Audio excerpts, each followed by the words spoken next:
Bom dia, meninos.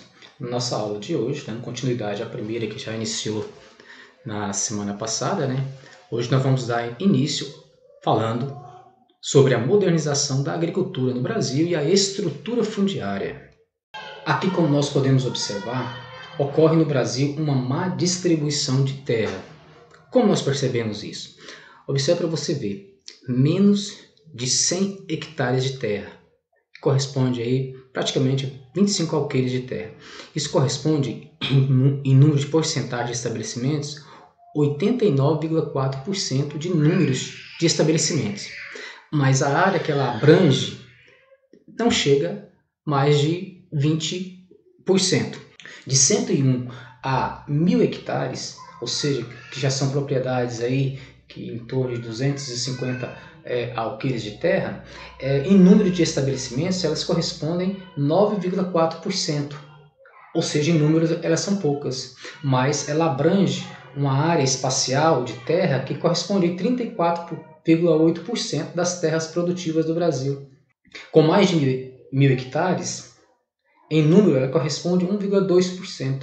São pouquíssimas em números, mas elas abrangem em território 45% das terras produtivas do Brasil.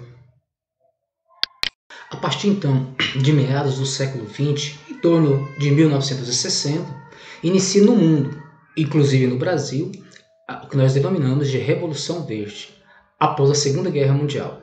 Essa Revolução Verde ela vai inserir novas tecnologias na agricultura, tecnologias bem mais eficientes para a produção agrícola. E aí vai haver consequências positivas e negativas. De forma positiva, nós podemos citar a mecanização do campo, que inseriu máquinas e implementos agrícolas no campo, no preparo do solo, do plantio, do cultivo e do transporte e no manuseio dos produtos. Houve também o barateamento do custo da produção, ou seja, as propriedades conseguem produzir mais e colocar mais produto no mercado. Consequentemente, o preço do produto também tende a cair na mesa do consumidor. Nesse período, então, entre 1950 e 1985, nós podemos observar no gráfico como houve o aumento de número de tratores no Brasil. Em 1950, nós tínhamos aí 8.372. Já em 1985, nós tínhamos 665.280 tratores. Então, houve um crescimento muito grande do número de tratores empregados na produção agrícola. O Brasil entra, então, numa nova fase, a fase do agronegócio, porque a grande produção agrícola coloca o Brasil como um dos grandes exportadores agrícolas, correspondendo aí mais de 21% do PIB brasileiro. O uso de tecnologia passa a ser cada vez mais intenso na produção agrícola, a alta produtividade. O Brasil passa a ser visto como um dos celeiros do mundo. Toda essa modernidade vai ter seus problemas, ou seja, a mecanização do campo concentrou a terra na mão de um grupo muito pequeno, o que gerou no campo desemprego, miséria e violência. Lembrando que o campo tem uma importância muito grande. O pequeno produtor familiar ele é responsável no Brasil por 38% do café produzido, 46% do milho produzido, 70% do feijão que nós consumimos e 83% da mandioca que nós consumimos em nossa casa. Então, ou seja, esse movimento de modernização do campo no Brasil gerou, ou seja, agravou a disputa por terras no Brasil. Consequentemente, houve aí uma expropriação agrícola, onde os pequenos produtores rurais, não tendo como competir com o grande, ele acaba muitas vezes vendendo a sua propriedade e abandona o campo e indo para a cidade. Essa expansão agrícola, utilizando cada vez mais o espaço para a produção, acabou, de certa forma, gerando uma pressão sobre as florestas brasileiras, também causando aí sérios problemas ambientais. Então, é um dos problemas atuais. O pequeno produtor, aquele que produz para subsistência e que vende o resto na feirinha. Aqui, 87% da mandioca que nós consumimos vem da agricultura familiar. Feijão, 70%. Milho, 46%. Café, 38%. Arroz, 34%. Trigo, 21%.